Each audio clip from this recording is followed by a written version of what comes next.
As incredible to believe as it may seem, from 1885 until the mid-1900s, the Dakota apartment building offered its very own restaurant for the exclusive use of its residents and their guests, providing a private and refined dining experience. After all, it's not like there was a cheesecake factory or a pizza joint around the corner.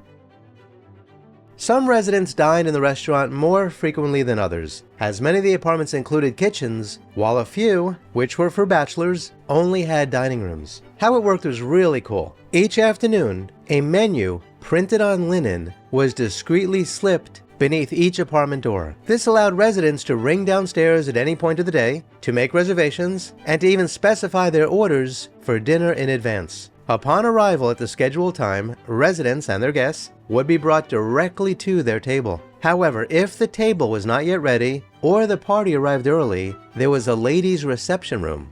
This room, though not large, was richly adorned. Satin curtains, walls painted with flowers and leaves, plush velvet furniture, and a beautifully decorated frieze with clematis were all the handiwork of 3 female artists, the Greatorix sisters and their mom.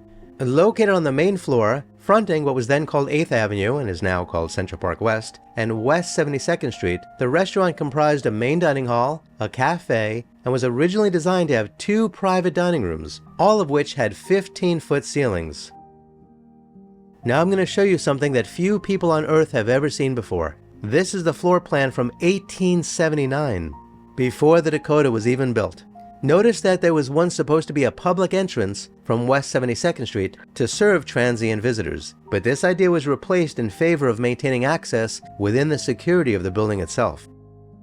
Dakota residents entered through the lobby located on the southeast quadrant of the courtyard. Guests could arrive that way too, but if they were just coming to the Dakota, they could get out of their horse-drawn carriage or walk in after passing through the West 72nd Street entryway. That area today is now a security office. The former restaurant space is now an apartment, and has been for quite a while. And I'm going to show you photos of it, so hang tight. But I'm also going to mix in some other images to give you an idea of what the space may have looked like when it was a restaurant. Residents could dine in the dining room, or they could have their meals delivered to their apartments. Some of the 150 employees of the Dakota were dedicated to serving residents in their apartments, eliminating the need for residents to hire their own staff, or for some of them to even have a kitchen. The restaurant and serving staff were among the incredible amenities offered to early Dakota residents. By the way, these windows show the exterior of where the restaurant once was.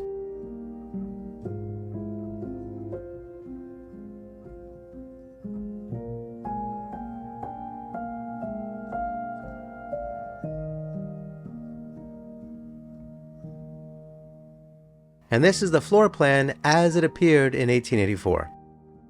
As you can imagine, the restaurant was a grand affair, staffed with captains and white glove waiters, which ensured a high level of service. For $1.50, which was the equivalent of about $50 in 2024, one could enjoy a lavish meal. The dining experience was enhanced by the use of the heaviest linen for napkins and tablecloths, silverware that showed no wear even after decades, and stained glass goblets and finger bowls. The menu featured such items as caviar, oysters, celery, salted almonds, and olives, all as appetizers. Then something called lettuce and tomato surprise, and then cream of asparagus. Main meals included broiled Spanish mackerel with Parisian potatoes and cucumbers, and pot-roasted partridge with potato soufflé and peas. Champagne was always offered, and for dessert, you could order Neapolitan ices or your choice from assorted cakes. I don't know about you, but I would be eating a lot of potatoes and peas.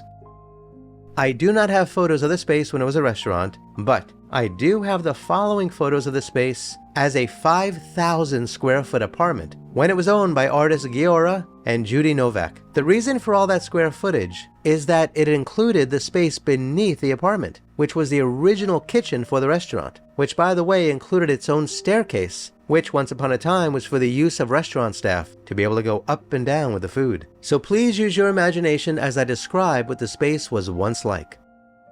The main dining room, designed to resemble an English baronial hall, was the largest space in the building, measuring 25 feet across and 95 feet in length. It was considered to be one of the most handsome public dining rooms on the island of Manhattan. The room featured a large fireplace of huge Scotch brownstone engraved with Western symbols and marble inlaid floors. The walls were adorned with hand-carved English quartered oak, bronze bas-relief work, and richly carved friezes. The coffered ceiling, also of quartered oak, was beautifully carved. The private and main dining room shared similar treatments, using oak and bronze with high wainscoting, richly carved friezes, and coffered ceilings. Adjoining the main dining room, through mahogany doors with stained glass panels, was a private dining room for residents who desired privacy while entertaining their guests. This room was elegantly fitted with mahogany and fireproof wall coverings designed to imitate tin glazed Spanish pottery. Further along, another private dining room featured a fireplace between two doors and a window overlooking Central Park. Both these spaces were later used as bedrooms and probably are still used as bedrooms today.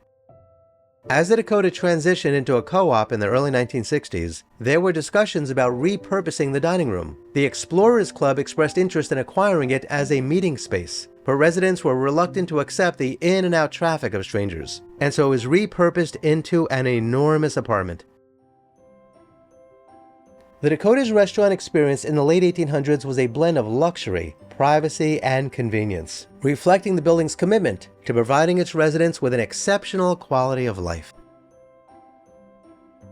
So, what do you think of the enormous space that was once the Dakota's very own restaurant? If you were rolling in dough, would you buy that apartment? You know I would. By the way, if the owner of this space is watching this video, will you kindly invite me over for a visit? I'll even bring the tea and scones. Kindly remember to like, share, and subscribe, and hit the notification bell because there will be more videos like this one, and I hope you check those out too. Please check out the links below to learn how to support my research and productions. Specifically, I'd really appreciate it if you could become a member of this channel and or join me on Patreon. You could also leave a super thanks in the comments below. Kindly be kind to all of our fellow Earthlings and please do not harm them. They do not like that. And please do yourself a favor and go to a local shelter and adopt a cat or a dog. You and they will be very glad that you did. Until next time, I wish you safe travels on all your journeys.